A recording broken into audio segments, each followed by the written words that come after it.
So, hello everybody and hello guys. This is another milestone in our life. We just start to make our live podcast in English language. But before we start, I would like to say a few sentences in Hungarian, because I think the Hungarian fans will be here, and I would like to explain them how this podcast will work.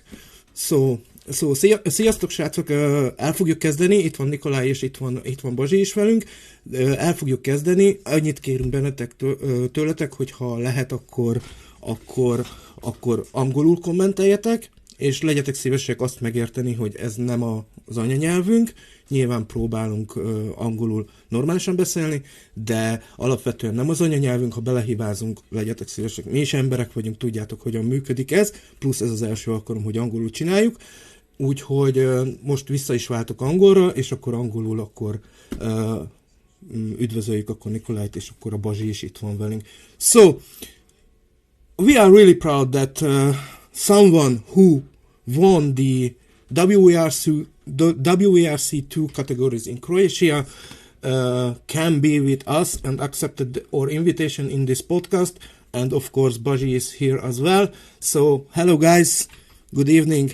Hello Nikolay, hello Bazsi. Yeah, hello. Hi, sziasztok. And actually, before we start, we would like to say one very important thing.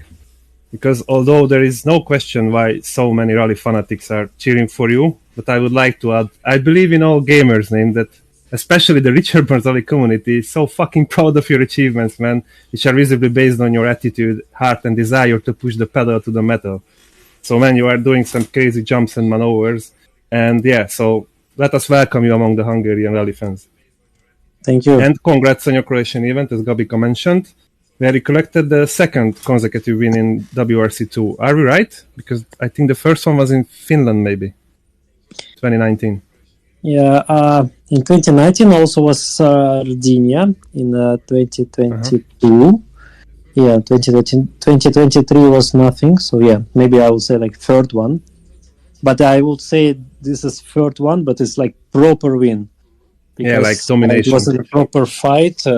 Sardinia, we were also lucky. We were driving maybe not fastest, but we were not doing any mistakes. So we were lucky to not do mistakes compared with the other drivers. So Finland was also good. I think it was one of the biggest achievement at that time.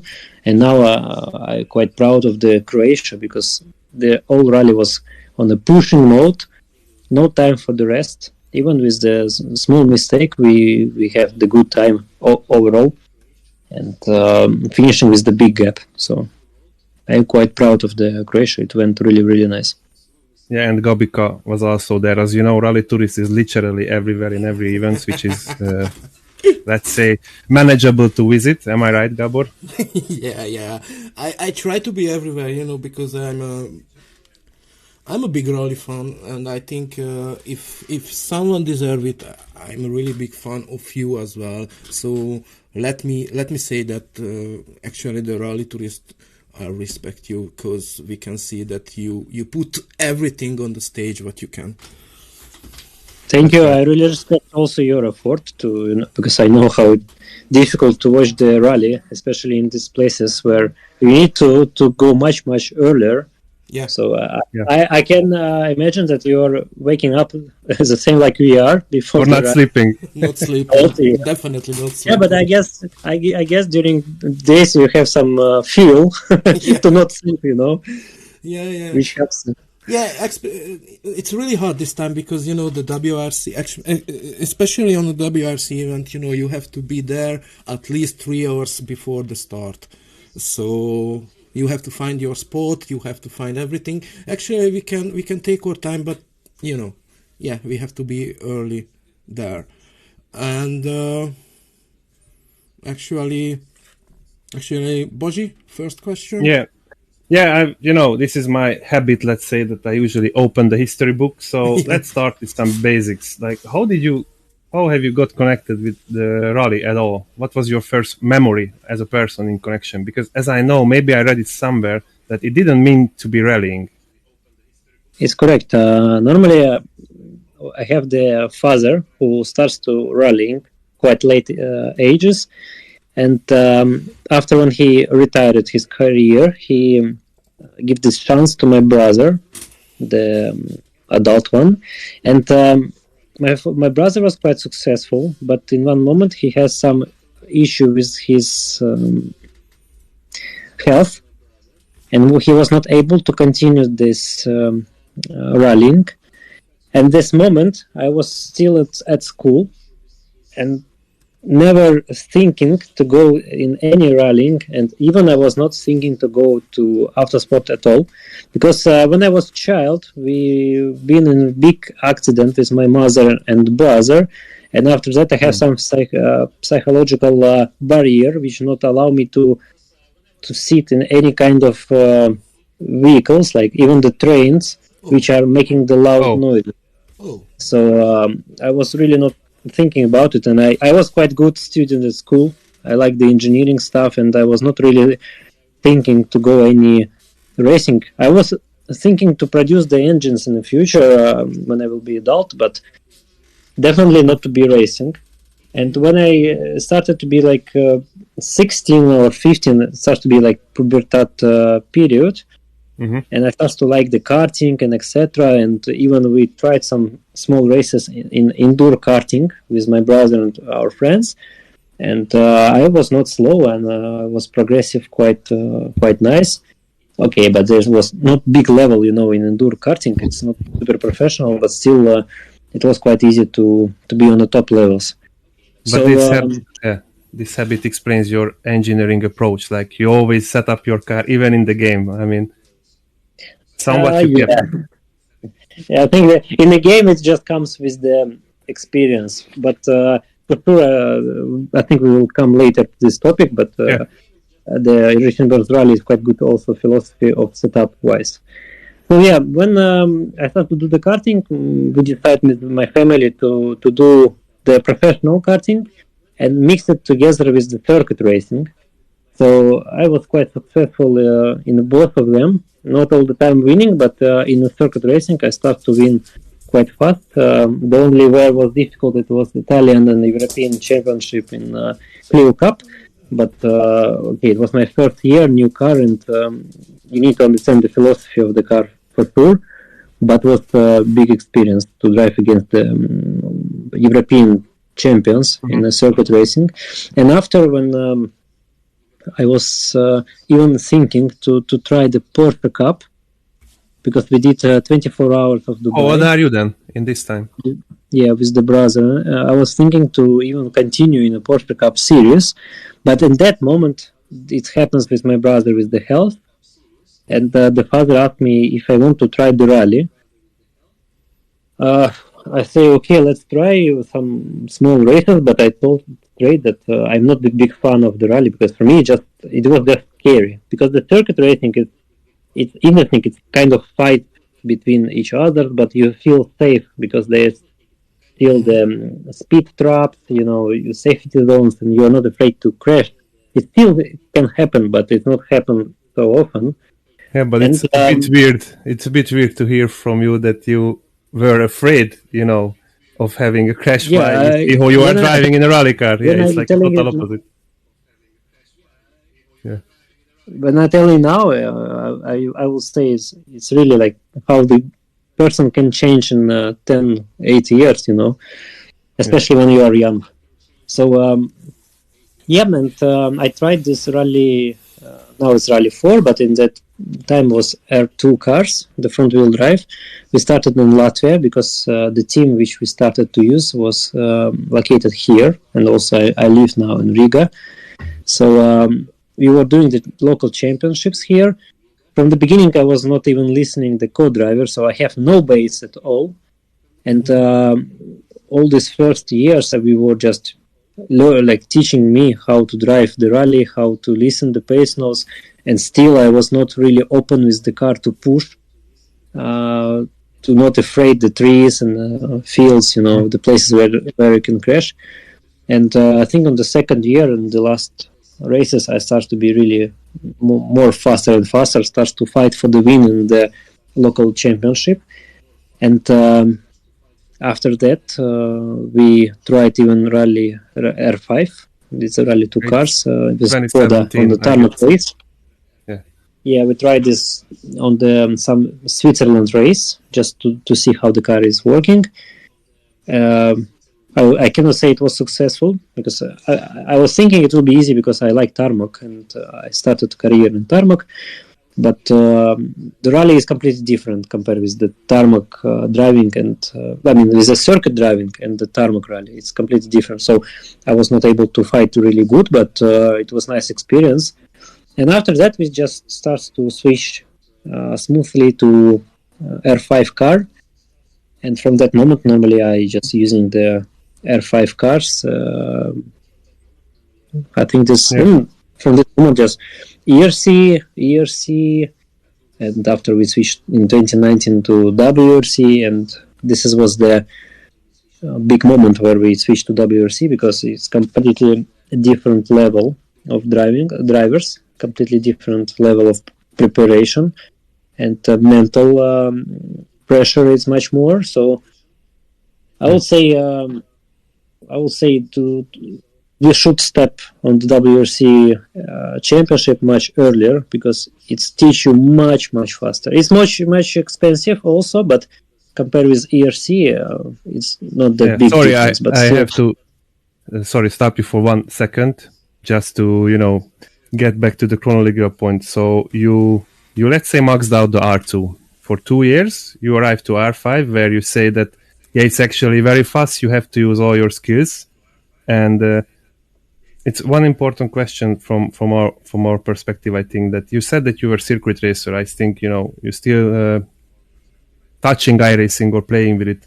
Was there any help rather from the circuit racing to be compatible with an R5 modern car rallying on tarmac, or was it more with the experience of snow, gravel, with R2 cars, even with the Nevo, with the Mitsubishi?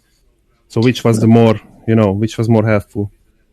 For me, the Evo was not helpful at all. It was just one race I did it on this car because the race which I did with Evo, it was just near my house in Moscow. So it was just some dream to drive on the Olympic cycle road. So because I drove with all my young ages in bicycles, so it was the big dream to drive it on the race car. And anyway, I would say the sim racing, like iRacing, is good to train you like a base to understand what is the driving line is, how to brake, how to work with the brake pedal to transfer the weight. But rally is still, for me, the most important is just to drive. Like rally took this R2 cars was the most, I think, helpful because it's racing car. It's not like Evo, because Evo it's quite heavy car. Yes, 4-wheel drive, but it's completely different way of driving style, which not represent on the Rally 2 and Rally 1 car after. So the Rally R2 cars was quite good preparation for me because it's cheaper. So if you crash, it's not that expensive like R5. Still, it's expensive, but if you say about the racing, it's never be cheap for sure. And it was nice school, especially when you are driving with the other drivers who are also trying to step up on the next level. It's every time the competition level is high. And as the R2 is quite slow car, it also teach you to carry the speed. Because on the powerful car, some mistakes are more easier to recover because you have because of the power. Yeah, exactly. On a rally, on the R2 cars, you need just to think about the exit. You cannot just go too fast in the corner and after I will exit on the throttle later. You need to know when you will push the throttle after the corner. Otherwise, you will understeer or you just need to release the throttle and lose like half a second. Yeah, so, this is why you also mentioned, if you remember, like 2 or 3 years ago, we did this Rally Sim Fun's longer interview, mainly technical one, but you kept repeating one braking and then one not direct, but determined gas at the exit, so you don't have chance to think with the smaller cars. However, with an R5, you have a slight bigger, let's say, zone where you can, correct your mistakes. However, when you are competing in this level, WRC2 or ERC, it's also, I think, very, very costly if you miss one exit. It seems from the times. Exactly. It's because on WRC2 now the championship is super high, competitor side. I mean, and if you are made a mistake, it will cost you time for sure.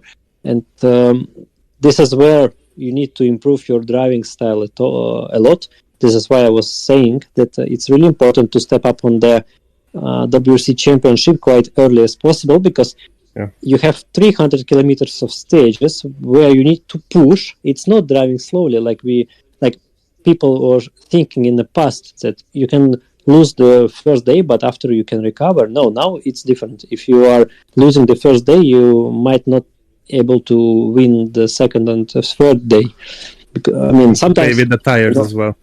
Yeah. Yes, because sometimes it can be possible, like in Greece, if somebody also will have the puncture and etc. But if his road is good, the tires are not having the puncture, everyone will be super in tight fight and never be easy. So you need to take a look on your driving style to be safe and super fast. And if you need it, you can risk. But before, why I have a lot of crashes, my driving style was a little bit different. I was just trying to push all the stages too much, because I have not the best vision of the corners in pace note perspective.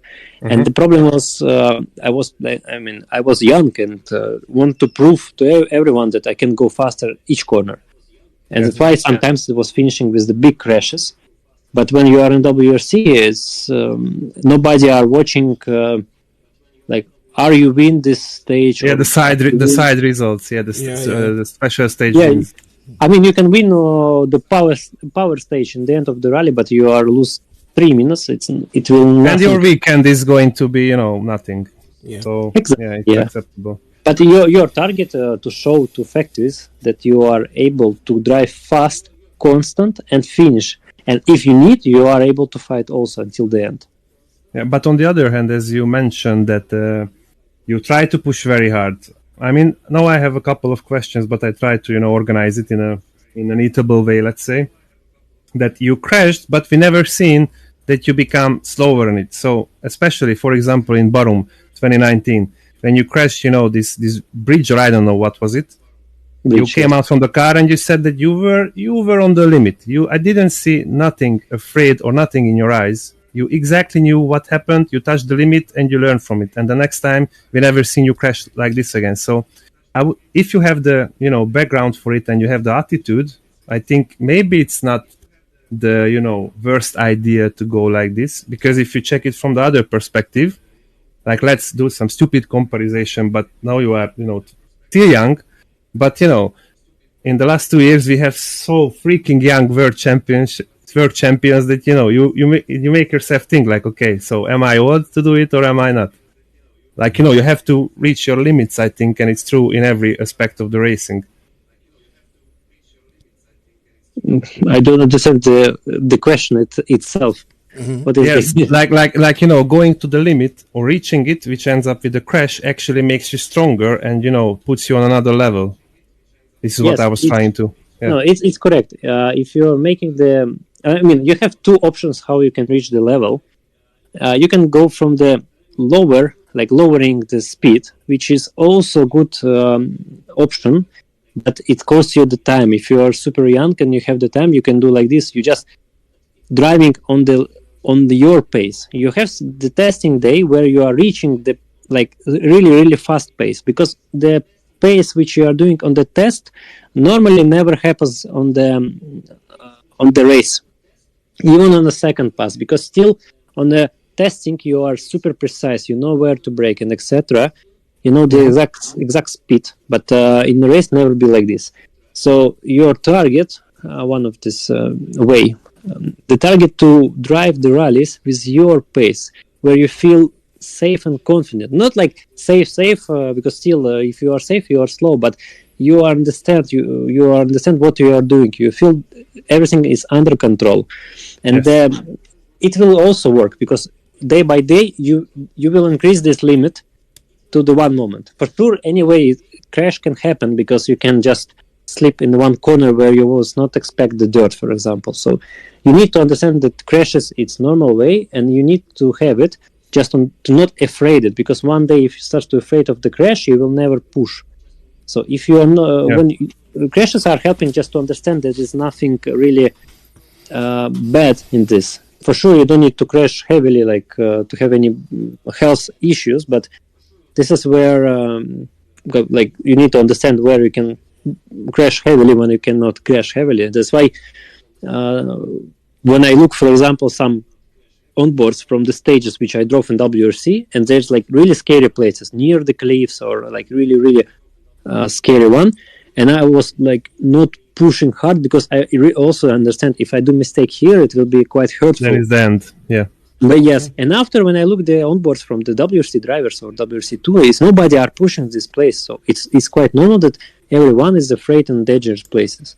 But you need to understand where is really dangerous. Where, like for example, if it's wide field, okay, if you even crash, you just no trees, no obstacles. Yeah, it's a bit you just roll, and why not to try to touch the limit? If no, you just try to save the car somehow to not to crash. So the second way just was what we were doing. As we started quite late, the idea was to reach the limit as fast as possible. So I never have the target to finish the rally. My father was every time asked me to try to win the stages. So every time I was focusing on the stage to win. So I was trying to push myself, even when I don't know how I will drive it. I was trying to reach some like faster than I expect. And that's why it also was. Just maybe we were like too much. We need sometimes just also to think about the stability. But okay, this is this is the another topic, another problem that I am started. Yeah, it's the balance. It's the balance as well. Yeah. I mean, this is another way that now when I have the experience, I can say it to everyone who is also listening that okay, sometimes you need to calm down and wait that your body will adapt, your brain will adapt, and you will reach your limit. You will reach the speed. But when I was young with my family, we were achieve everything like setups, the speed, pace notes ourselves. We don't have a community in Russia, and we don't have like federation who will come and promote you to the top level and give you the best team, give you the best people around you to not waste the years of learning.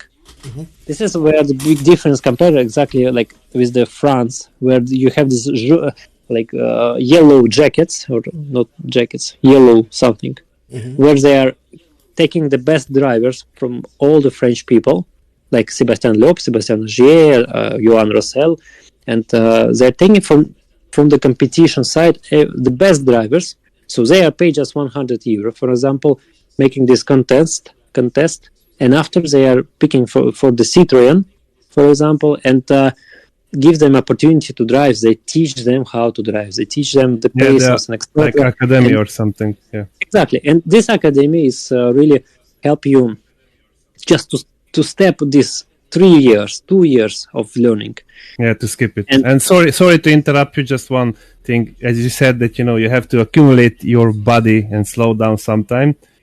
Let me just switch to another topic, and I would ask Gabi to ask it, because we would also like to know something about the easier part of the rallying. So Gabi, if you mind, can you please go for that? I'm just because I could listen to it for hours. I'm just listening to Nikolay, and I just think about it, but I think we should stop because it was a really strong start for this podcast. I need to digest it as well. Yeah.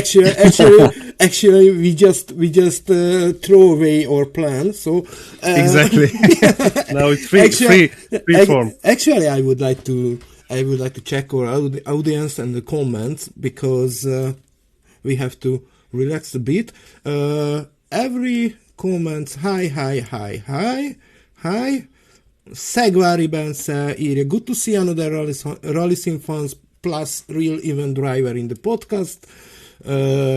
Bence Szabó commented that do you prefer tarmac or gravel and why? Do you prefer tarmac or gravel and why? I would say tarmac I prefer. For now, I prefer tarmac more because I start to understand quite well how to drive on the tarmac. Still, like no limit, we still have some big room to improve.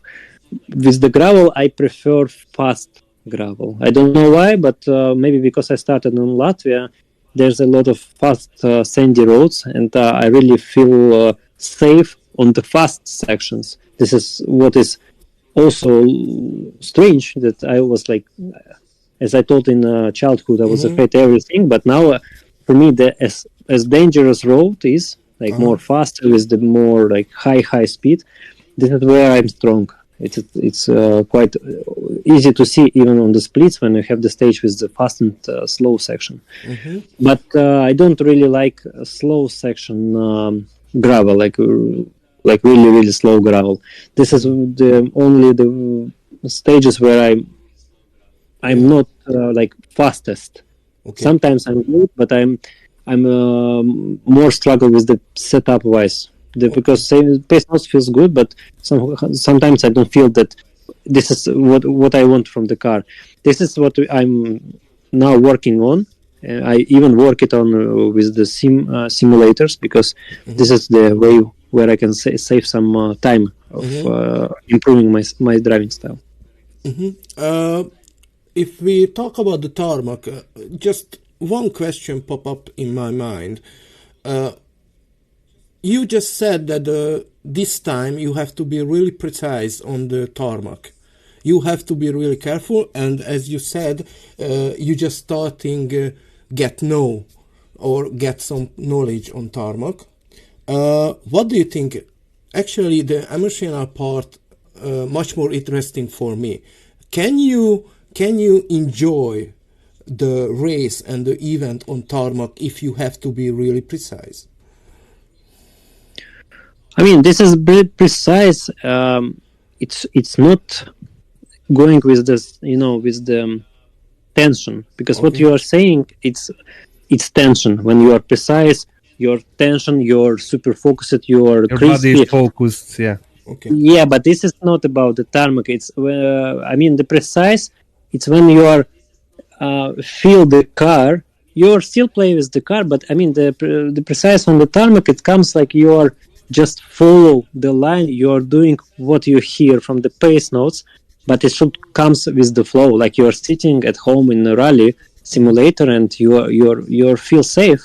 Yeah. The tarmac starts to be fast working when you feel free and you feel the car better, because you are not trying to break the physics of the car to think, I need to tune here, and you are like pushing the car. Then you just overheat the tires and you just break the car in the corner, and it's slowing down.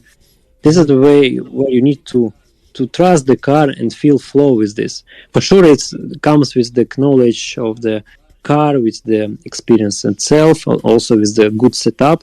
It's a big job to do, to be honest, but when everything is matching, the driving on the tarmac is quite nice. It's even the co-driver can feel that everything is safe, even from the outside is not safe. Does he have the time to look up in a WRC2 event? But be honest, does the co-driver have time to look up for a second?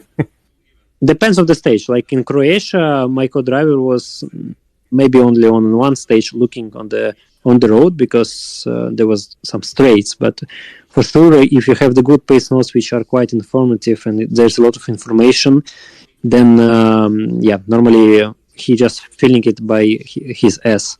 This is what everybody says. Yeah, definitely. Yeah. Okay, let's go to what's in the comments. And one more question. Sorry, I cannot miss this question. There was a bump or a jump in a Croatian rally, one stage. How could you did that jump? You know what I'm talking about? Yeah, but everybody knows. Everybody. I mean, everybody knows me of this jump not because of the winning the rally itself. But it's the same. It's coming with the jump, isn't it? Yeah, also true. But to be honest, for sure, I was not planning this, because more faster was just to put the car a little bit straighter, jump straight and accelerate. But because after this jump I have puncture, I was happy. I was lucky that after this jump was the finish, not so far. Okay. But this is not the fastest way. The problem was that I starts to enter to this corner, and I was feeling that I'm on the road. But from the video from the outside, my rear left tire was just slightly on the gravel patch, or maybe even I was outside of the road, and was enough to lose the rear fully. Just I would say also in terms of the simulators, maybe these skills which I have in simulator when I lose the car, it's also helped me that I recovered. I mean, I was not thinking how to recover the car. It just happens by itself. I just start to understand that I will lose the car, but my hands were doing it itself. Yeah. This is like it's just a routine. Muscle memory. Yeah. But this is also what you said, that why VR is very important, because you can actually look on the jump. Yeah. Exactly. Yes. Yeah. Okay, let's go towards the comments. Hi guys. One comment, crazy driver. I think it's a good meaning. So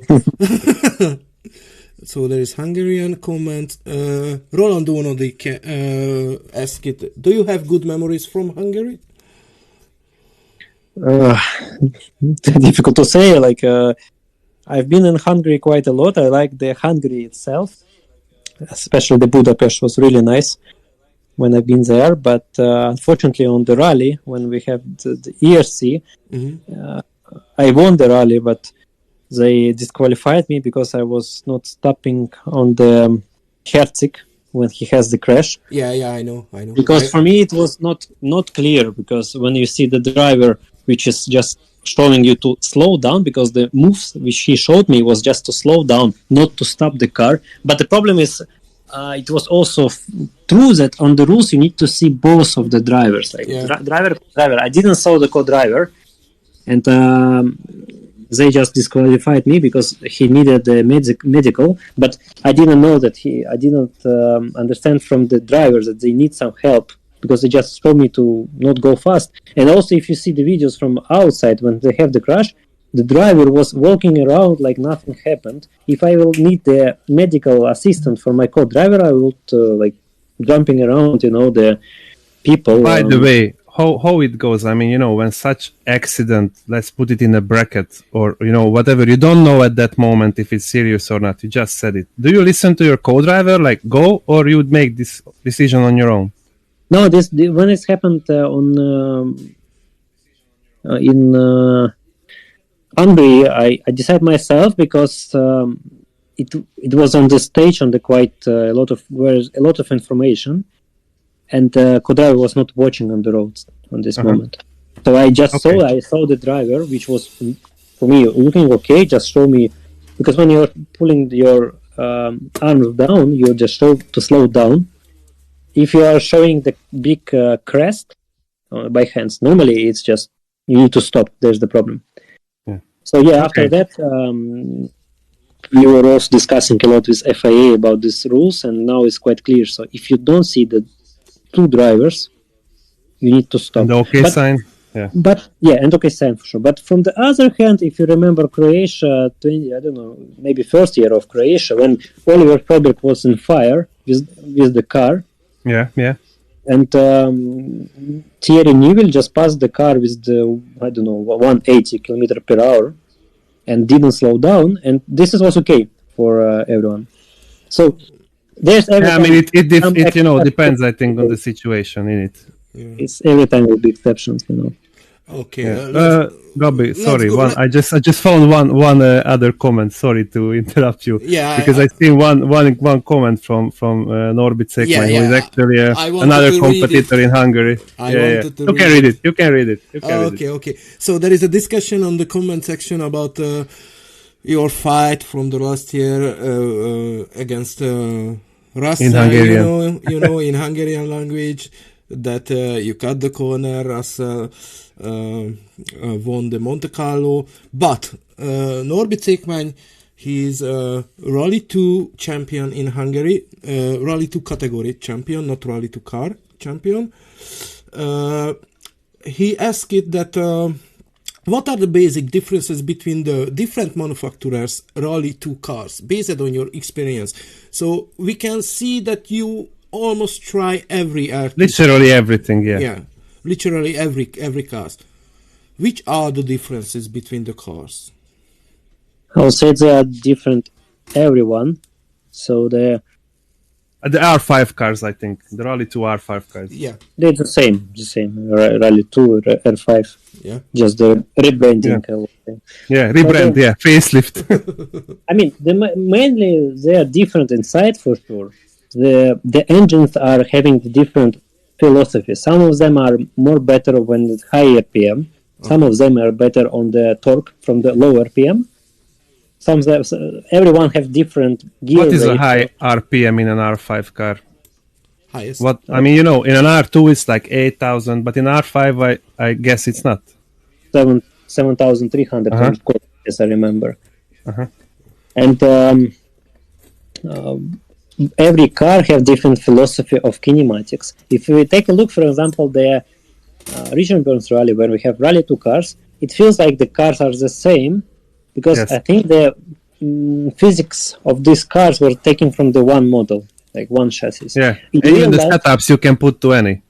Exactly. And in real life, you have each engineer who are producing the car, making the philosophy, because in regulations you have the wheelbase, track width, you have the which engine, you can play with that, you have the dampers homologation, like the length of the dampers, you can play with a lot with the shim set. It's not the clicks which we are doing in a game, it's more working with the curve itself, because in Rich and Burns Rally we are working just with the two curves, low speed and high speed, but in reality this low speed are also doing some kind of parabolic curve.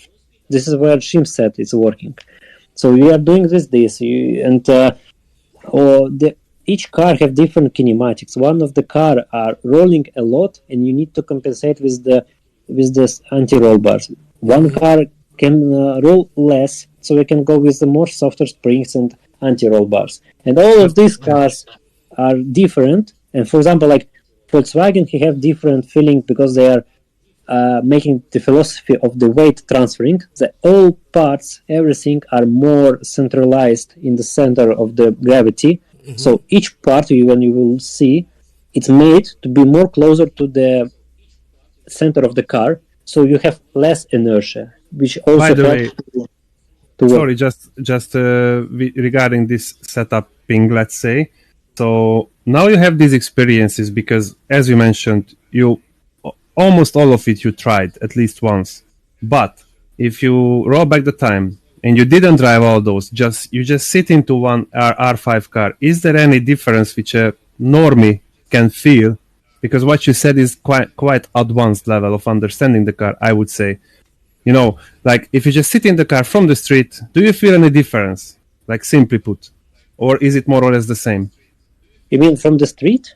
Yeah, like you just sit into an R5 car, you don't have any experience. Do you feel any difference? Expect the seat and the environment, which is the dashboard or whatsoever.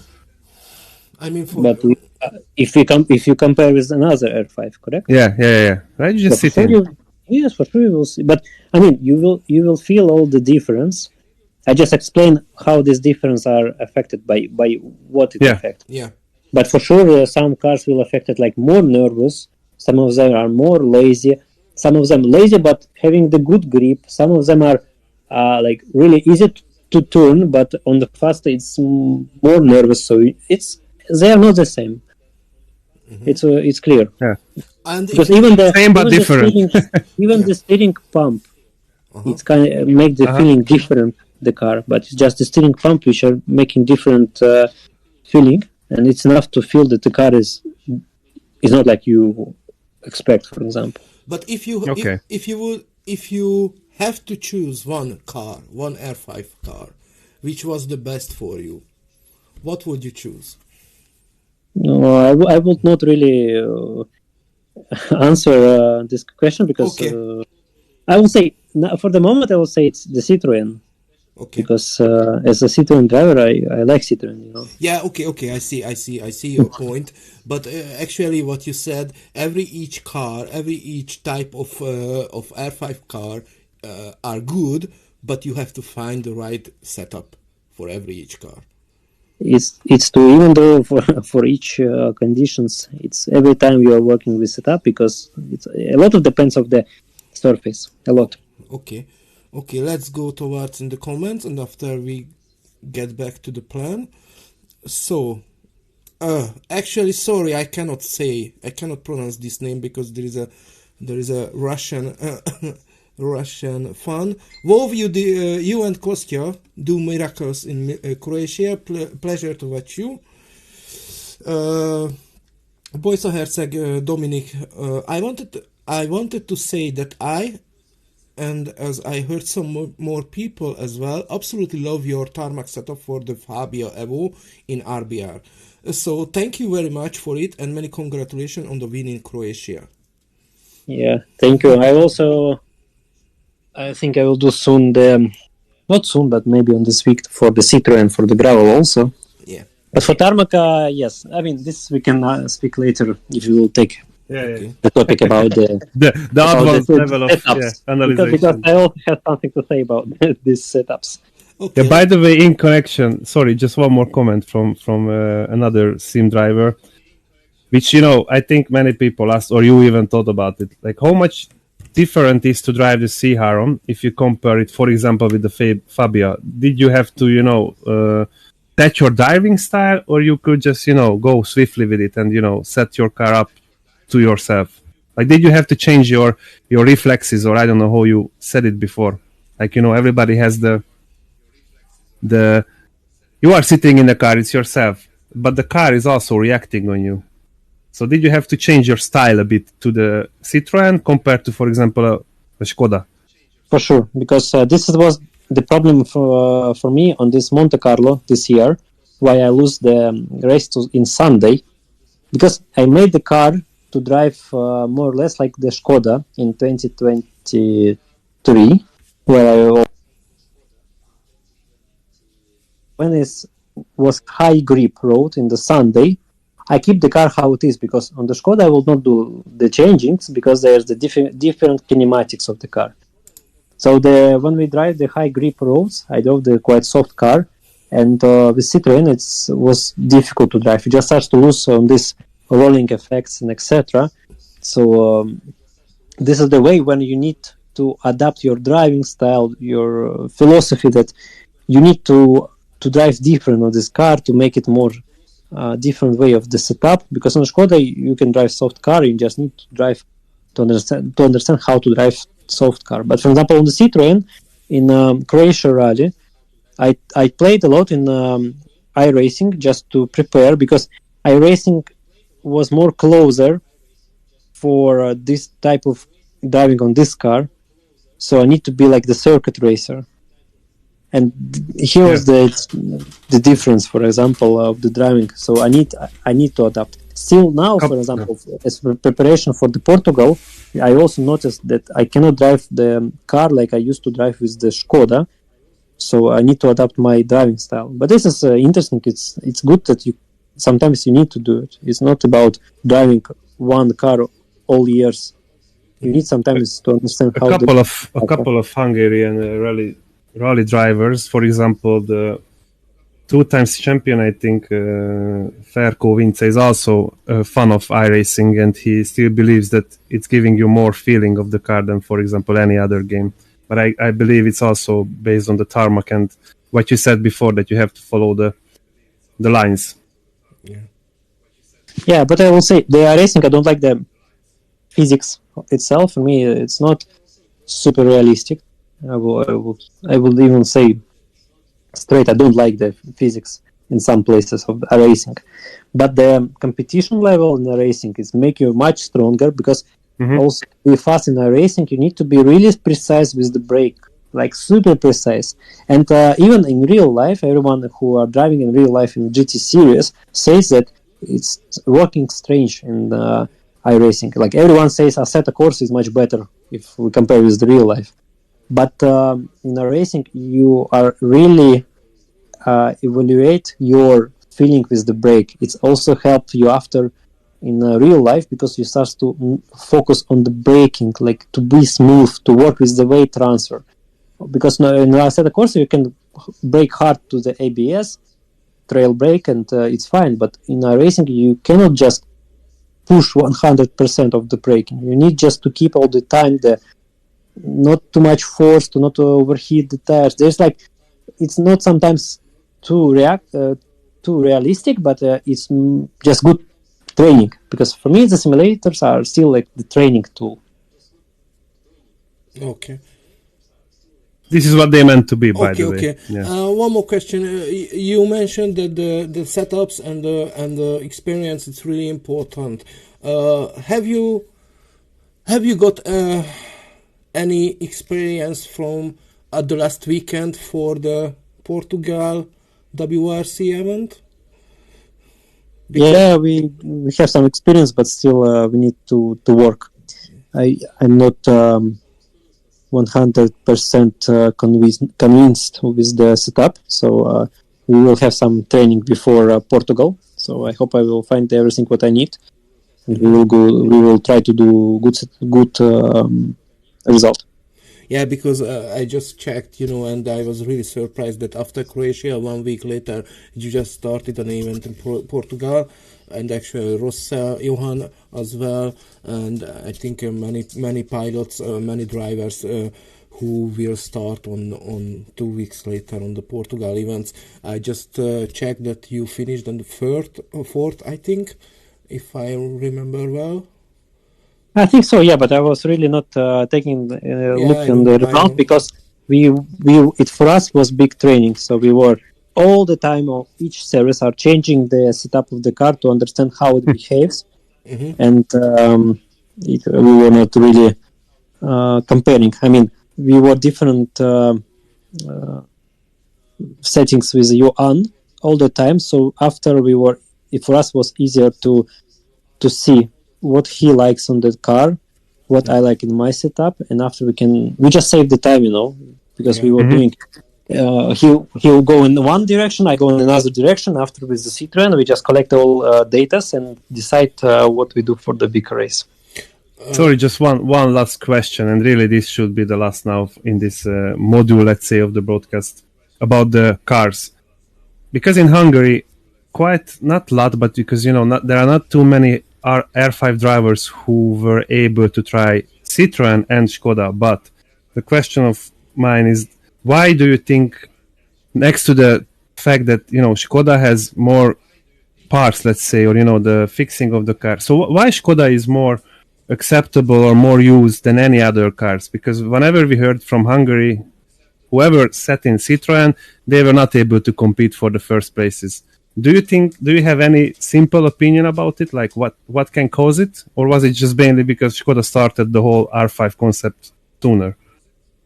I think there's the question of the also of the kind of promoting, because the Skoda has the big program with the WRC2 factory drivers, and they were like pushing a lot to show the good results. So I think it's worked. I'm not sure because I really don't know the marketing side, but as a guy, like if I would be the business driver and I would like to see the which car I would like to buy to be the same fast. Even I'm not fast, but okay, like I want to be on the top car. I see that everyone like Kopecky, Rompera driving Skoda, they are winning. Oh, I need Skoda, for example. Now maybe it will be different. After, for example, Croatia, people will see, the Citroen. That's why I asked, exactly. It's fast, so I will buy Citroen. I think it works like this. Maybe I'm not wrong, but I think it's like in real life with a car. You see the good car, you know that everyone like it, and you will buy the same. You will not buy another one which people are not happy with. So this is I think it works like this. In Hungary, I heard many opinion about it that they said maybe the reasons what you already mentioned, the Skoda has actually better customer service, or how can I say it? You know, there are much more. They have more experience, and they have a really good customer service. And actually, you know, I'm talking about Hungary because what I can heard here, what I could hear here, you know, that they said that it's really hard to make connection to the Citroën or any other parts or any other factories. So actually, maybe favorite car Skoda R5 because they got a really good customer service, and actually they got right now 3 types of R5 car, I think. Maybe. The facelift. Yeah, let's switch to another topic if I can propose. Yeah, just let's co-drivers. Yeah, co-drivers. Can you go with that, Gabor? Actually, let's see the comments because you know the audience is first all the time. Saturday Christoph, if you remember back, was there any time when you made a mistake and came to your mind that you have to give up racing? Well, to be honest, it happens for sure. I think it happens for everyone who are doing this professional level sports. In racing, it also happens. You just need to understand why are you doing this. I mean, why you are racing, and if you know why you are doing, and you can find the motivation to do it more, then normally these thoughts can throw away. But it also depends, like if you have the people around you who are support you, because if everyone don't like what you are doing and you are not successful, and sometimes it's not enough motivation to continue. But if you have everything around you, like family supports you, you are not like if it's your target of your life, and you live for this. I mean, if you waste a lot of time and money for this and you want to stop, you need it's easiest way to stop, you know. But if you are still believe in yourself, you need to continue. You need to find the motivation. This is the personal thing where you find this motivation. Sometimes people don't find the motivation. Sometimes you can just stuck in one place and understand that you reach your limit. Still, I will say anyway, if you have the limit, you have the possibility to find the solution. But sometimes people are just trying, and after they have families, they have second job, for example, and it can be over. But my philosophy, until it's possible to try, you need to try. If you have these thoughts, I'm maybe it's over, I'm not fast enough, go fuck yourself and do gym or do running. But you need somehow to disconnect this judge in your brain just to shut up. And I mean, if you are, why then you are doing this? Like, okay, we can say, Kalle Rovanperä already the champion. I remember in one Italian interview, the people say, like, why you are driving if the Kalle is already the champion? I say, but it's not the motivation. It's not the matter to stop. I mean, I do this because I have my targets. My targets to be the world champion. Okay, the Kalle made it much more earlier, but it's not saying that I cannot reach it. I will try to reach it. I will try until the end. If no, okay, it's not the over of the life. It's the big chapter in the life, but you still have. And it's also the desire to win. Yeah. Exactly. Yeah. You just need to every time to feed your motivation. If your thoughts about something different, it's for sure more difficult. That's why you need to build around yourself the people, the environment which are help you. Because if you are live around the people who are drinking the beer and doing nothing, you will also in one moment stop working. But if you're around the people who are motivated anyway, they're motivated, for example, in a cyber sport. One was motivated in running, and one motivated in bicycle. But you see these people, you are just getting this energy. So this is, the problem of this thought, it's come to every sportsman. Just you need to understand why are you doing. Are you really want to do it? If you want to do it, but then just try the solution how to feed your motivation and not even think about it. Or just easier way, you go to gym, you go to run, it's quite easy helping. Easier satisfaction, yeah? I don't know, maybe you have this feeling sometimes, when you have nothing to do at home, you start to feel like, oh, I'm not good, oh, my girlfriend may be cheating, this is happens when your brain is boring. Young. If you don't want young to think and boring. If you don't want to think about stupid things, you just do another, just work or just. By the way, this is, I think, and I can speak in the community of Hungary, who is, let's say, following you and cheering for you, is I think I can say it out loud that this is what differentiates you from the other drivers, because in every interview, every race, every preparation, we see this sparkle in your eyes. Yeah. And this is something I think which is missing from the current competitors, because we feel, of course, we don't know shit, because we are just watching it and thinking and talking about it. But sometimes we do feel, and correct me if I'm wrong, Gabi, that people are doing it as going to the gym, I have to go 300 kilometers, but we never see the sparkle. And I think this is very important, and it's rolling us back to the years when, people were competing, like when there were 20 or 25 people competing for the title with the same conditions, more or less. So I think this is very good that you said it out loud. I appreciate it, and I think it's respectful. Definitely. Yeah. As Boži said, that fire in your eyes, I can say. Yeah, thank you. But to be sure, also, like when you are leading the rally, this fire is even more, and you see it. But when you are not fast on the rally, I can say it's quite difficult to smile on the end of the stage.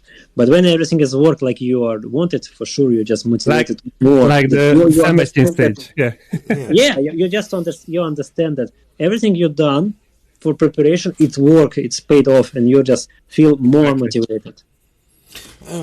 I think right now we just reached that part where I have to put these two important questions for you. What do you think? Which WRC cars fit more to you? This year cars or the next year cars? You mean next year? I mean, you mean that you will probably sit in the WRC very soon? So, because we think that in the next year you're gonna be sitting in a WRC cars. That's why I'm asking. What do you think? Which WRC cars fit more to you? This year cars or the next year cars? I don't know. I didn't try I tried only the. You did some tests, yeah. WRC Plus car. I tried it once in the snow. It was nice, but for the next year, I don't know. These new rules are changing a lot, so we will see. And the other important question, and I think we just mentioned this part of earlier in this podcast, but honestly, WRC2 or ERC is the strongest challenge? WRC for sure. WRC2. Okay. 100%. You know what would be great if we can put together these two categories? I think it will be just. If we put them together, we will just have top 3 drivers or top 4 drivers just somewhere near us. It will be just more, even more competitive. More competitive class in WRC2, because normally the main difference why the WRC 2 is more competitive, in my opinion, because you need to keep the pace 3 days, and the days are really long, and you're really tired from the recce itself. And the ERC, you have less tension of this recce and race itself. You have more time to prepare for each stage. Mm-hmm. So for sure, like I will never say that drivers in ERC slow, because I tried the Sweden last year and I was not fastest. There was there was the questions for the car itself, but I mean the drivers, they're also fast, but in WRC you need to be fast each stage all the time and each condition. This is like with the Pepe Lopez in Monte Carlo. He was super fast, and after we have Croatia rally, which are also tarmac, and everyone we were expect like we will fight with him, but something was not working. I don't know exactly what was wrong. Maybe he just didn't found the setup.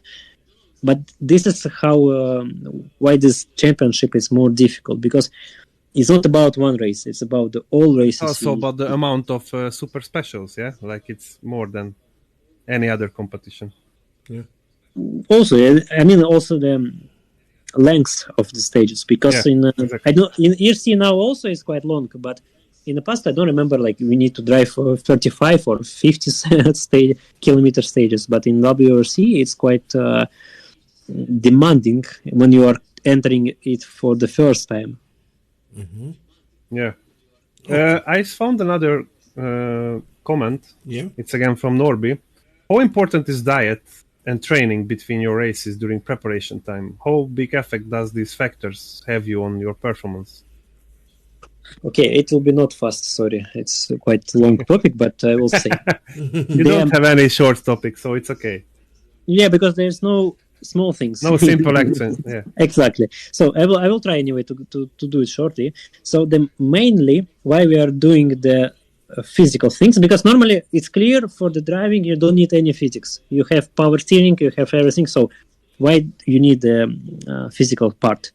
Normally only for the one way, because when you are all the time mentally are tired, if you have not strong enough or not endurance enough the muscles, they're putting more tiredness on your mental thing, and you start to be also tired more. Also, you can maybe notice maybe some of the okay, guys. I don't see your body type now, but maybe some listeners can also prove it. When you are doing this sports, gym, doesn't matter. You just feel more confident itself, like the person. It's somehow are increasing your testosterone. It's increasing like other hormonics for the man. And you feel like more fighting spirit. This is really important, because I saw the drivers who were giving up in the last days or even on the second day of the rally because they just tired or they don't feel enough power to fight when they have some difficulties. So this is about the physical. So we just need to be quite strong, especially with the core, just to not to be tired physically, to not make this tiredness on the mental. Also, if you have some impacts with the jump, you need a good core, just not damage your spine if you have some big jump. So this is also important.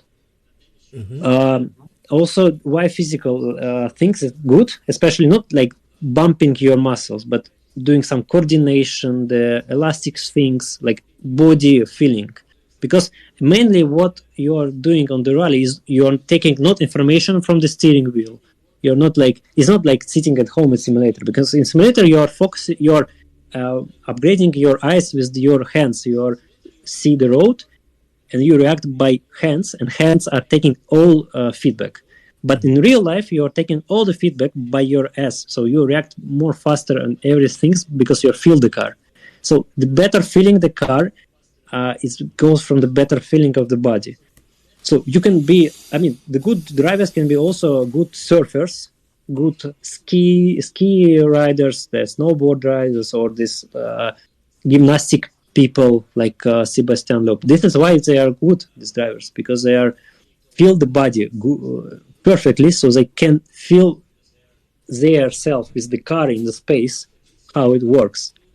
So this is why it's also important. And the second training, which it's really, really important. Where I was even living in France in a sports center 3-1 Perform in France, where Sebastian Ogier was starting his career.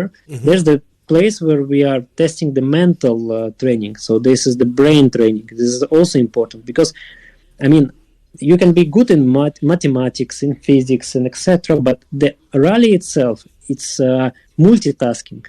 You can do some. Do you know? Maybe this is the task named like Schulte, when you need to find the numbers in a different consequence. It's like from 1 to 50, but they are in different places in a big square. Maybe you know this. It's this nice training. For example, you need to do this. But during this time, somebody will tell you some questions like, what's the capital of Italy? What's the capital of Hungary? And you need to do it both. Like, you need to answer, but you need to also find these numbers. This is what you need to train in rally. Yeah. Yes, because normally what you are doing in rally, you can drive. I mean, that's why I sometimes think that, okay, you can do a lot of pace notes training, like super precise on the pace note training, but when you're driving the rally, it's not the same, because when you drive, you have, first of all, some kind of fear, some adrenaline.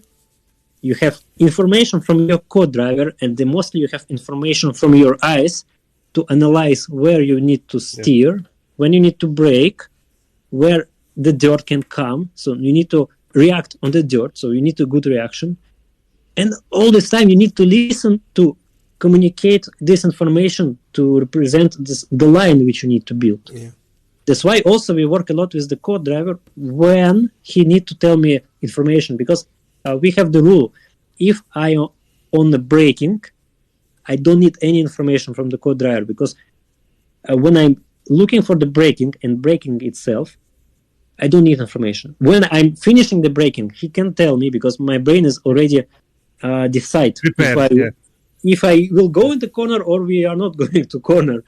But when I choose the breaking point, I need to be, I will not listen to him. Even he will tell me something. That's why sometimes on the pace notes, I mean, on my videos, I can ask again the co-driver, because I just maybe was thinking about something else. The same, like if we have like oh shit moment, I can ask my co-driver again, because this moment my brain is erasing the memory. But this is mostly of my brain working like this. It's anyway, the multitasking is important to have. But for example, my brother, he has no problem with that. When he was driven in the past, you need to train yourself, let's say, for this multitasking, which is needed to compete on the highest level. Exactly. So this was shortly what I can say. Is for sure more things. There's, I know, the one book in Germany about racing trainings. I can after send you, but I think it's in German. I did not found it in English. Okay. By the way, co-drivers, I mean, generally speaking... Wait a bit, Boży. Yeah? Wait a bit. Just please, I'm sorry. We got 2 comments, and I would like to put this question in the same time together. So there is a comment that you are a fantastic driver, but please tell me, who can you keep the car on the road? How can you keep? Again, I think, you are driving all the time, absolutely flat out. And before that, there is another question. Any hopes for Rally 1 drive in the future? Let me translate this. Actually, the way what you or how you drive your car on the stage, it's actually, I cannot say differently, just it's fucking crazy. So we really like it, and it would be great to see this style in a WRC car or a Rally 1 car. So any expectation? Yeah, thank you first of all for these kind words. It's as I say, it's keep me motivated. So thank you a lot. About the driving style, I would say that anyway, you see the crazy driving style, but sometimes we are still not fast on the stage. So what I want to say that this crazy driving style is not every time fast. Sometimes it's working well, but sometimes you need to be more calm, more smooth, and it's faster. And about WC1 is for the moment I don't know. I hope it will happen as soon as possible. But there's sometimes not about the speed itself. It's about the communications, and the background. Stability, background. Unfortunately, there's a lot of things which are sometimes are not related only for your speed, because we know a lot of drivers who was quite fast, but they are not come to the WRC1 or come for a few races, and that's all. So but also what I know from the WRC1, you will not see the same crazy driving style because of air downforce. Because what the driving style looks aggressively because we don't have the air downforce on the rear as much as we wanted. So the car sometimes sliding, and you need to handle it, and it's natural. But with the car who has a lot of downforce, sometimes they are just not jumping high, they are not slide that much. So from the outside, it sometimes looks more calmer than our cars. Yeah, that was the problem with Neville as well. When he lost the rear wings, he all the time just complained about the downforce. It's not enough for him. Actually, what you got used. Before that, you mentioned that sometimes, before a WRC event, you used to go to the country where the WRC event will be, and you just make one event for testing. Before Croatia, 2 weeks before Croatia, there was the Quattro River Rally, and I've been there also. So I just saw the difference. On the Quattro River Rally, you were actually faster from outside. Actually, you tried to find the limit, and actually you found it. And on the WRC event, you can put this limit in your speed, I think, or maybe I'm wrong. I don't know.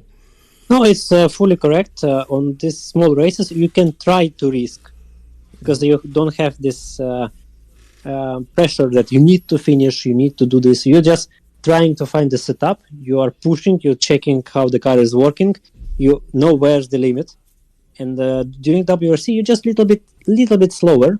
But little bit slower, it's from the outside are also looking. You can notice it. Definitely, yes. But when you need it, you can apply it, because the stage where I had this big jump, I was pushing really hard on all the stage. Because the stage was an opposite of this Karlovac rally. Yeah. I know the feeling of the tarmac, so I trust it, and I was pushing like hell. And from the splits, we were really, really fast. Just on this, after this jump, we just have the puncture, and I lost like 2 seconds to the first guy.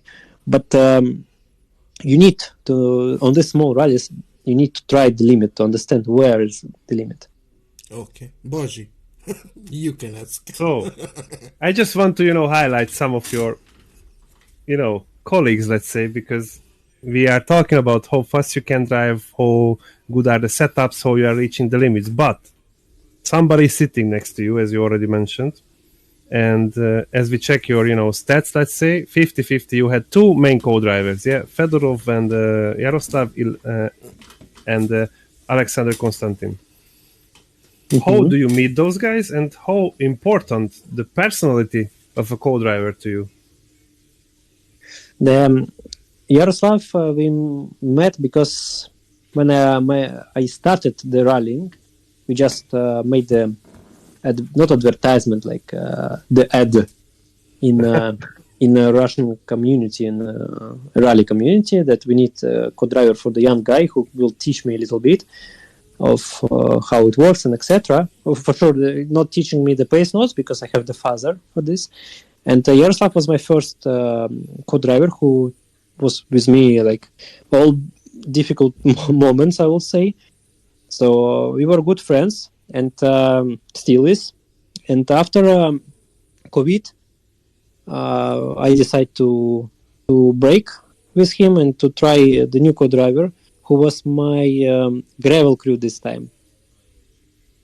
So this is normally how it happens. And after this moment, I decided to continue with Konstantin and feel good. And for sure, about the it's very important, I will say, how you feel it with the guy, because when you drive a lot, you are mostly the time with the co-driver. You need to feel him like he's your wife.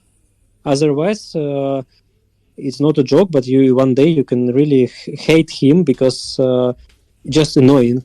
So you need someone who are same breed, same feeling like your friend. Otherwise, it will be. It's also no fun if you are not friend with the co-driver. Yeah, So- that's true. We call it Hungary that the chemical is really important.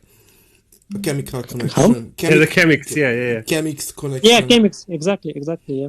It's really important. Sorry, guys. Guys, if you have any question, please leave it in the comment, because as we know, Nikolay, God bless, it will not be shortly. So please. Maybe he's getting tired of Yeah. all the. Yeah, because right now we are Content. 1 hour 20 minutes, and maximum time it's 1 hour 50 minutes, because after 1 hour the partner, in this case Nikolay, we know that the people used to be really tired. So please, if you have any more question, please leave it in comment, and then maybe we can answer it. But as you know, I really interesting about the emotions and the feelings, because I try to feel what you, or try to know what you feel in the car. Or have you ever had any moment when you scared yourself? Normally, you don't. Well, before the rally, like when you see the stages, you can little bit scared because you don't know how. Normally, you are scared of, don't know how it's gonna be. So you have this feeling of the scare. You have nervous, but normally you need to wait until the first stage. When stages start, the adrenaline is doing everything. You just don't know how, but after you don't feel any scare. You just drive itself. For sure, it happens sometimes when you lose the car in some super dangerous place, and you're like, "Oh shit!" And after you just drive few meters, like, "Wow, this was close." But it also comes with the experience that after that you can recover quite fast. So we are still human. We are still afraid, but when you're doing this quite often, this oh shit moments, it starts to be okay. You just don't need to do it in a really scary place, because I was lucky all the years, because all my crashes which I have, they was quite fast. I mean, you mistake bumps, you're like, oh shit, I crashed the car, and you see it like, okay, so we do the next race. The problem is the most difficult part if you see that you are crashing, and you see them like it will be hard, and you're afraid of it before the crash. And after that, you can have this psychological problem to recover the speed back. Mm-hmm. So, like, for example, in Barum Rally, it was the most scary moment, because when I understand that we are crashing, I was super calm, because okay, we will hit this fence and finito. So it was super good pace, but I understand that I lose the car fully. But when I looked the car after, I was afraid, because I was lucky that it's not finishing in my door. So this moment you start to feel fucked. It's like okay, I see. If I will see it, if I would know that I go in this kind of place, I would afraid. But that's why sometimes you need to understand the places where to push. For example, this 17 stage from the game, from simulator as well. From some moments, as everyone knows, okay, these places you can push, but these few corners definitely no, because it's slippery, and after that it's like 3 or there's no place to crash, and if you crash, it will be crash on 140. So it comes also with the experience, when you understand the places where you can push and where it's better not. Yeah, and I think you got 28,000 kilometers on special stages yet. So it also helping for sure. Yeah, I think so. It's helping for sure. It will not, you're not counting with the special stages on the game. It will be By the even way, more. by the way, sorry. we can tell Because I mean, we can tell what the internet or the data EWRC has, but do you have some kind of natural, not habit, but usual amount of kilometer which you are doing before a normal event? Let's come from, I don't know, ERC, and then we can switch to WRC. Is it different? Like you go to a special event which you are going to compete, and there is one test. Sometimes it's Karlovačko, but there must be some private test. So how many kilometers you do normally before a serious event? Like a WERC event. Yeah, like you go to an event, how much tests you do usually? How many kilometers? For that? In the past, we were doing at least 2 days. It was like 200 kilometers. But now, for me, it's not the question of the mileage. For me, the question of defining the setup. So sometimes I can do all day testing, but I will do like 50 kilometers. But I will do it with a more smarter way. I will try every parts to test, to understand which is working better. So if you don't have the small rally to test, for the moment, if we are testing from the Tarmac to Tarmac, like from the Monte Carlo to Croatia rally, normally 1 day test will be also enough. But as we have the rally on the same stages, why not to use this rally with the same stages? But for the gravel, for example, if we will not have this Portugal rally, which we did already, I think at least like 2 days we need to have to 1 day to find basics of the setup, and the second day just to confirm small things, to adjust exactly what you need, and to increase your pace to push. But it seems that with the years, like you evolve yourself as well, that it doesn't depend on the amount of mileage or kilometer, yeah? So it rather now, as you reach like more than 25,000 of kilometers, it more depends on how you feel, yeah? So maybe you can find it in 10 kilometers, but maybe you don't find it in 100. Exactly, yeah. I mean, now it's a question. When you feel the car is good, you feel that you can push from the first kilometers, you don't need any more to drive. You just need to save this feeling like, car is perfect. To keep motivated. Yes, you feel good. Okay, I prepare now for the race. Because you also can be tired from a lot of testing. And sorry, one cross question, and it's, I think, not a game changer, but let's try to go to another side. Like, what would you say to the Nikolay, as you are now, today? What would you say to the Nikolay who was there, I don't know, 2018? You were competing in R5. What would you say as an advice to yourself, as a bit, older and experienced one?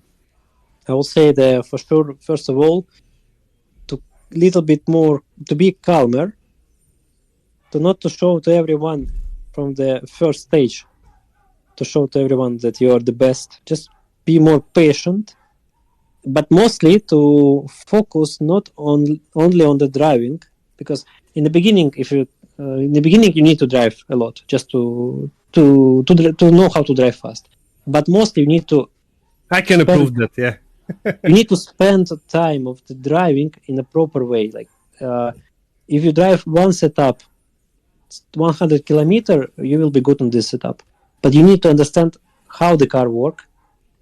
Put more time on the setup wise to understand how it works, what this is affecting. Try this on these conditions. Make trying to find every time more difficult stages to test, to understand which setup wise working on this one, to more spend time looking how the other drivers are doing, because mostly I would say it helped me a lot when we were in one team with another driver, with the fast driver, when you can see the differences, and it makes it much more faster. But I think yes, and I would say for sure, like to go directly. If it will be not 2018, even 2016, I would say to myself, like, go directly with R2, but in WRC Championship, not spend time in local. By the way, was it your decision back in the history book when you started R2? What was it your decision to go back and go first with the R2, or somebody was advising you to first go there? with the R2 cars. I was just I was 16 or 17. That's why I'm asking. Yeah, I have only the girls in my mind, so I was just I was not thinking anything. So, but it was a good decision in it. I would say it's 50-50. Some places we were a good decision, but with the R2 it was good decision. But I would still, if I will be now my coach, I will do differently. And how would you do it, if you might ask? Like I said, first of all, to go in WRC championship, and second, to do different ways the setup. Not only. Okay, so from setup wise, so not get used to the car, but rather to adjust the car from the first step to yourself. Yeah, because the driving maneuver, that the pace of, if you're a good driver, you will be the good driver. It will come. Just you need to wait, but the knowledge how the car are reacting and how it works, it's not coming that fast. So the learning curve is different. Yeah. Yeah, so you need some to spend time to understand how the car works. Yeah, sometimes you can be super fast, but if something not working from the car, you can lose like half second per kilometer to the same fast driver who knows how it works. Nikolay, it could be a hard question, or if you wouldn't have the opportunity to drive on the WRC and with a R5 car, would you change back to a lower category car to compete again? You mean if I will be in WRC and after not possible to go again, or? Yeah, for example, you don't have enough background, or you don't have the opportunity to have an R5 car, but you got enough budget for an R2 cars or a Peugeot 208 car. Would you compete towards, or you just stop competing? Difficult to say, because it depends. Like if something big happens and I have like really no money to, and I will understand that I will not able to compete for my money in this big category, maybe I will try this junior championship. Mm-hmm. But what I see from this junior championship is, even if you are winning this championship, you are not you cannot get after this to the top category. So I will say it depends on the situation. From one side, if I see there's the chance, I will go. But if no, I will see. Maybe I will do just different discipline, or just focus on the earning the money then to be able to return back. Okay, I see. But my point would be with this question that it doesn't matter which kind of car I would like to drive, and I would like to compete. That would be. If you haven't, I would say is normally is not the matter, but as depends of the target. If I'm planning to be in the WRC1 and I want to win there, but this is your plan, yeah? Yes. Other, yes. Nice to hear. Otherwise, I like the rallying, but it's not forever to nobody, and we need to understand the limits. Like, where's your target? Just to drive for fun, because I like to drive. But I need to also to know how to earn the money for the life, and to get more and more competitive, I guess. Yeah, and there is a question what I all the time used to put or used to ask from each guest in our live podcast show, that there is difference between the passion and the addiction. What do you think? Good question. What do you think? You the rally is a passion for you, or you are addict of rally? Difficult to say, to be honest, because maybe after vodka and this is will be different. Because if you are addict, it's a problem. But if you are not addict, this is also a problem. But it is a passion. Oh, I mean, I would say, you know how I will be easier to understand. If my family will be the professional drift drivers, my father and my brother, I will be the drifter. I will not be the rally driver. The rallying, when you are addicted to this, I cannot watch the rally. I will tell you like this. For me, when like you don't watch it, you rather do it. Yeah, exactly. Yeah, this also maybe comes from this because I know how it is inside, and I cannot watch like other people are doing this because I just like to drive, but I'm not like to watch this. For me, I just don't. But it's so interesting because, you know, Hungary is a very small country. Let's say we call Hungary is like the biggest city in Europe. Yeah. But, you know, in Hungary, if you got close or you have the chance, you know, to even start in one race, in one R2 car, and I'm not talking about myself, you know, it's like, I think generally the percentage of who can achieve anything in that is it starts with the fact that you are 15, 10, 8 years old and you want to be one of the guys like you. Yeah. But, you know, coming to a lower level, like you see somebody in Latvia, Russia, whatever, you are 15, you see somebody's, you know, doing a Scandinavian flick and you just want to do it. So, you know, this drives you to arrive there, to just do it, whatever, with the Fiat Cinquecento, whatever, to do it. So it's just, but on the other hand, you know, I talk with many, for example, professional footballers, and there are really many professional footballers who are doing football, like they like to do football, but they don't like to watch it. And, you know, it's just, I don't think I ever heard it like that openly and how should I put it? Like it's based on facts because you said it, it's true. But then it answers the question of another commentary who is also, you know, a sim driver, Dominic, that have you followed Rally Hungary, for example, you know, because it was a big occasion in Hungary to host an ERC. If you did, what do you think of it? And if you had the time for it, would you like to take part one year? You know, it's like, I'm just asking, like, you know, big thing in Hungary to do one rally, but you say you don't like to watch it. But you never really watched it, like you never even watched the golden era for the A8 groups, the Subaru, Lancias, whatever. Or you were always committed to just drive and drive and drive? Me, no. I was not watching this the rally. Now, sometimes I can watch it because I start to see more like interested in history. But I will say, overall, if we just conclude with this question, I'm addicted to drive. I just like to drive. But I'm not. Like, I'm passionate about rally, but I'm not that addicted. I just addicted to drive.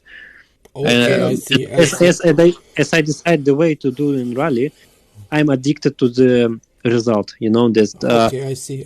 My passion. Just if I step somewhere and I want to be best there, I will do it with the same passion. But if I will say I will have the target to be best in the drifting, then I will do the drifting with the same passion. It's like a skill tree which you are improving or not. Yeah. Just the problem when you try the rally, you understand that other is not the same. This is what is. Yeah. Because I demanding, Okay, I never wanted to be the rally driver, but when you tried it, you understand that the rest is not interesting. Okay. But you are then a bit addicted. Let's put it this way. Actually, maybe, Andreas Mikkelsen said that he is addicted to the drives, like you said, but he doesn't like too much the rally. He likes the challenge. He likes the competition. I would agree. This is also true. I mean, if you are driving and you are winning without any resist, it's not interesting for us. Okay. For the drivers. Okay, let's go back to the comment. Sorry, because we got 10 minutes more and we got many questions. And Nikolay, we are really happy to speak with you or have a chat with you. But please, briefly, if you can briefly answer for the question, okay?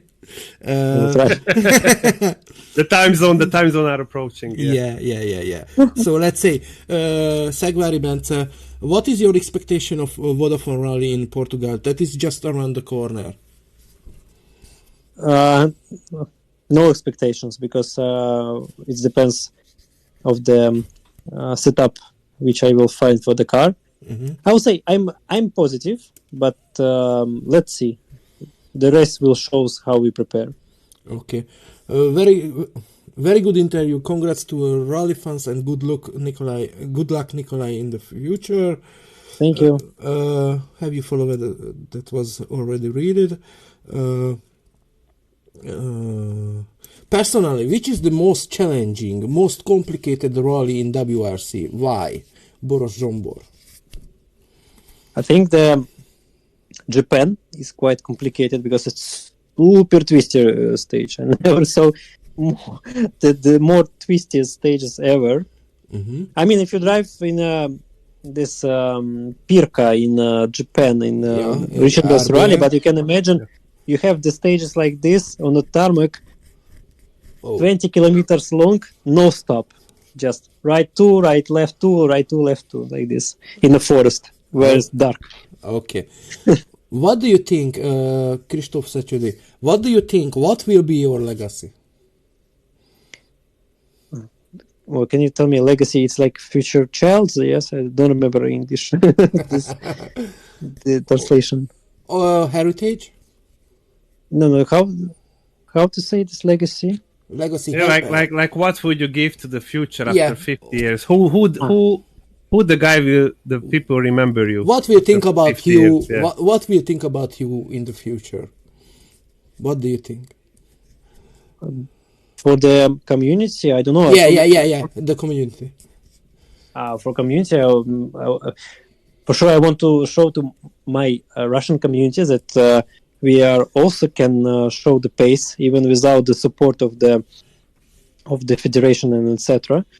But for community, I want to show that rally, first of all, it's not only the competition, it's the way of life, and you need to enjoy it. That's why I'm trying, even when there's no mood, even I'm trying to smile and to make the jokes, and I want to show that, like, maybe you also notice it in my Instagram and etc., that we are trying different approach. We are showing the rally like it's competition, but we are not doing it in a super strict, super serious manner. I want to show that it's a life. Yeah, and it's the a life is lifestyle. it's not only about the serious faces before the stages. Okay. Maybe this is my legacy also, to not to be the clown, but to be more like human, like the I totally like the see. friend from the neighbor who are have the possibility to drive in WRC and etc. But we are not somebody are super, like some people are thinking that we are kind of heroes, but I say, come on, we are just the drivers, and there's nothing more, and everyone can be the same. So don't think that people driving the WRC car are special.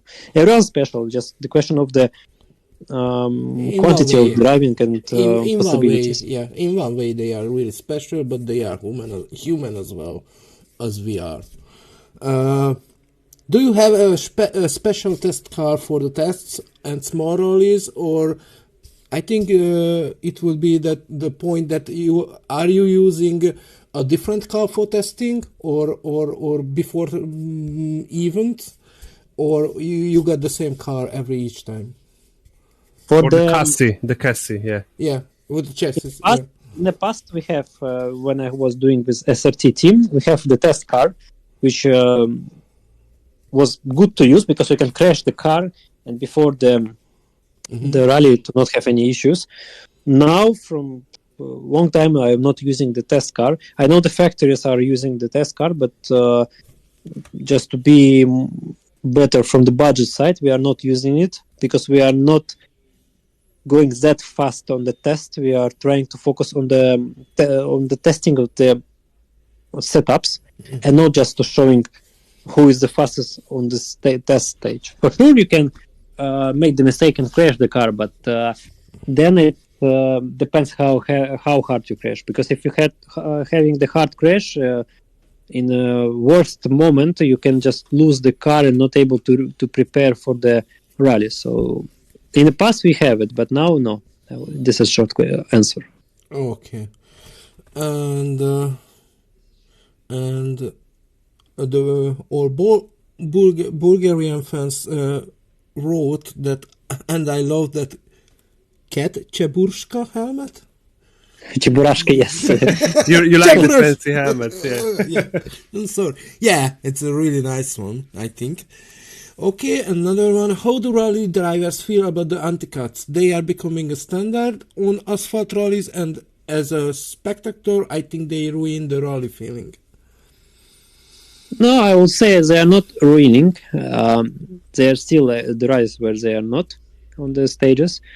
But from the maybe outside feel when you're spectating, maybe they are ruining a little bit.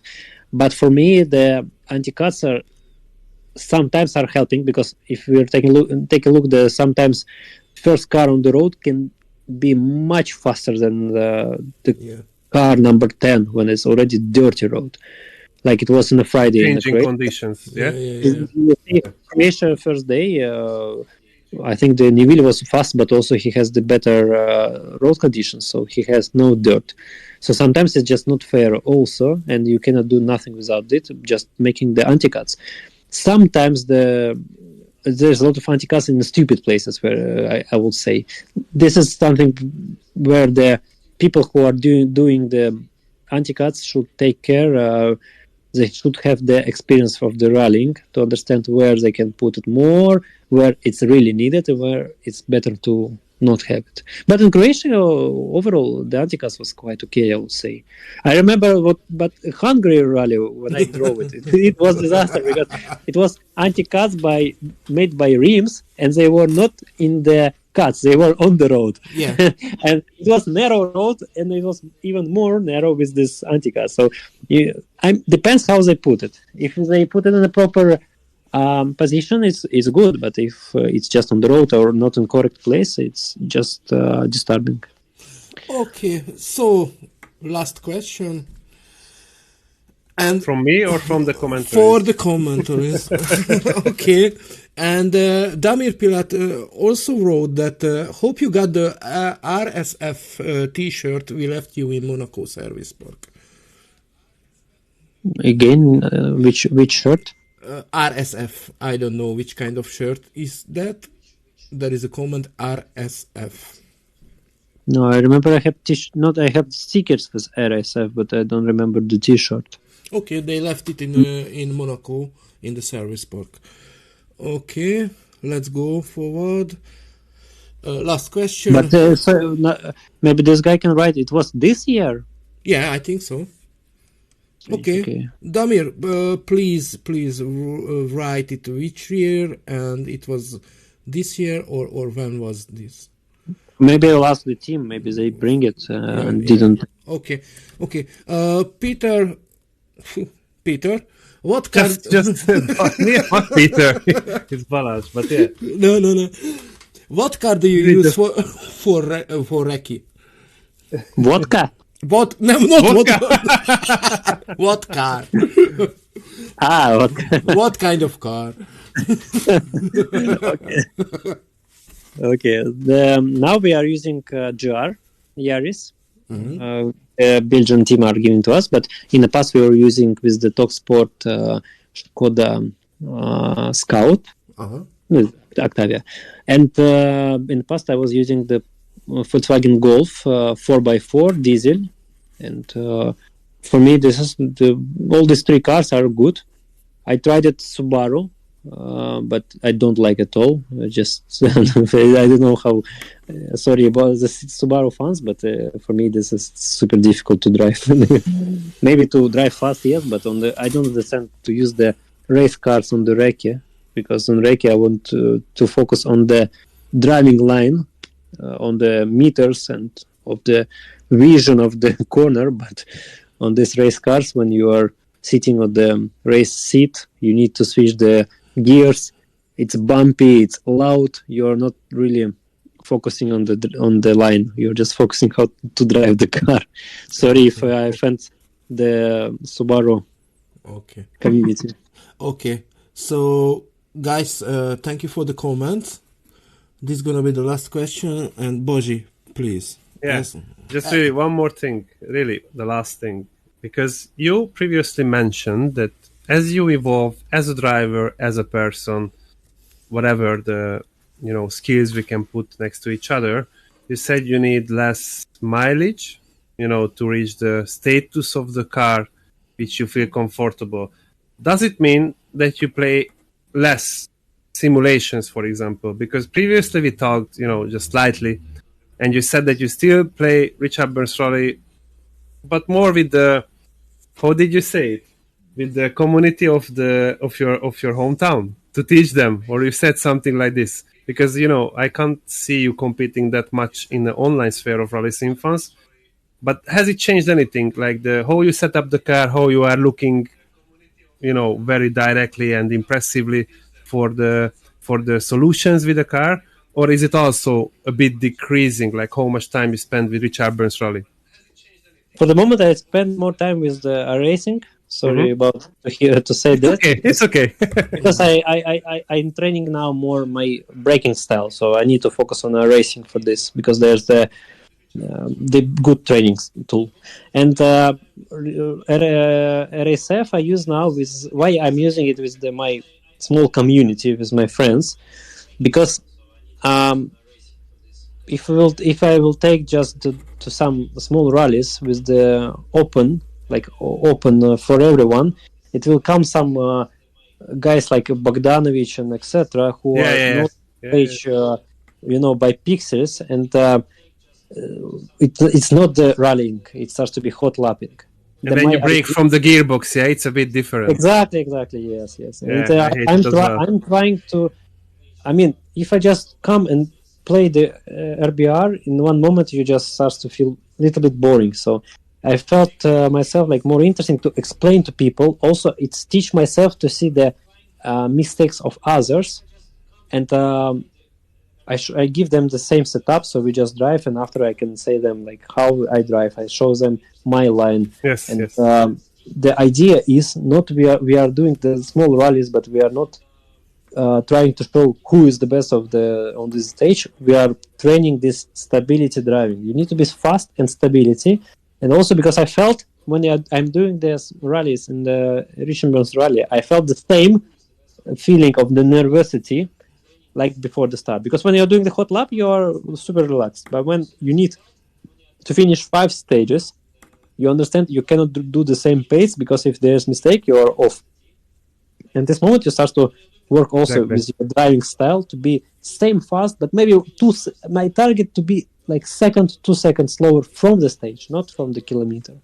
This is also training you to be safe, to drive without. But you have to evolve yourself as well, because you said previously that you were attacking everything when you were younger. Yeah, I would do the hot lap to do the best time. I'm crashing, but doing the best time. And after I try to be 2 seconds slower, but keep it all the rally, and also trying to having the community, small community with the local my guys, helping me just to be more involved. Otherwise, I can be no interested, to do this. But if I do to enroll to proper tournaments like we have in RSF, I just need more time to prepare, because it will be the proper hot lap each stage. But it's not, because you can't do a simple braking failure, in such events, and I have the same opinion. Yeah, and I want to make it like rally. So in rally, more realistic. We are not driving 100 times the stages. So we are using some stages like Japan or something like this, which I don't know yet, because I'm still I don't know. Maybe I just drove a quarter of the stages of the RBR. I don't know a lot of the stages, but when I choose some, we drive, and we have less than a week to prepare, and we need to drive 10 times stage, no crashing. It's different, yeah. Different. And sometimes I just decide with everyone, okay, I put full fog, dry tires on the wet conditions. Okay, try to survive. it's also interesting that it's something not common. You need to understand because we are all doing the normally good conditions with the good tires, but we need. But also there everybody can go fast. Yeah. Also, I think the future of the RBR when we will have like you remember this Gryazin or something like this, the Spanish track when it was kind of Monte Carlo. This is the proper feeling of the real stage when you are coming there. It's always dump. Yeah. Yes, exactly. And maybe one day we will have the same stages with the proper ruts because we have some stage with the ruts, but it's not feels like the real life. It's difficult to represent. I don't know how to do it. Maybe I can help just with the testing itself. Yeah. But maybe when we will have the evaluation of the stages which are creating the ruts, like proper ruts, this will be super nice to test. Super nice because when you're comes for the real rally, especially on the tarmac, it will be just more dirty road from the cuts. But when you are come to gravel, you will affect the big difference compared with the RBR. This is the difference in the ruts. Ruts having the grip, no ruts, making the car really unstable. Now in this game, you can do like no anti-roll bar on the rear, and normally you will not struggle. But in real life, the ruts are affecting differently. Okay. So Nikolay, we are really grateful for you. Thank you. Thank you for the invitation. Thank you, everything. And one more information. This T-shirt was a Rally Fans logo. And on the back there was an Air Rally Croatia written in front. Left it to some girl in your service because you had to leave the service that time. You had to go to the time control. Well, it doesn't matter, maybe she kept it for herself. So it was a Rally. I understand which girl, so I will ask her. Okay, so thank you so much again, and Nikolay, please stay with us in privately to say goodbye. And meanwhile, I would like to say that thank you guys for the attention. This was our first time. When we tried this live podcast in English language. Sorry for the mistakes. This is not our mother language, but we try the best, and I think the content is the most important thing, and we hope we can make it again in the next week. We will see, and thank you for your attention, and see you guys. We will meet soon. And sorry, thank you everyone. Thank you, Nikolay, and sorry, just one more announcement that if there is somebody who really would like to, talk about some details or data with Hello Racing, Gabor and myself, we might just continue on TikTok on my channel just to talk about the things which just happened. But obviously the full episode, Gabor will come out in YouTube, so anybody can listen it back normally without any rush of the being live. Thank you, Nikolay. I really appreciate it and enjoyed it, every last second of it, and we wish you all the best in the future. We really enjoyed it. Thank you. You all the best. Okay, see you.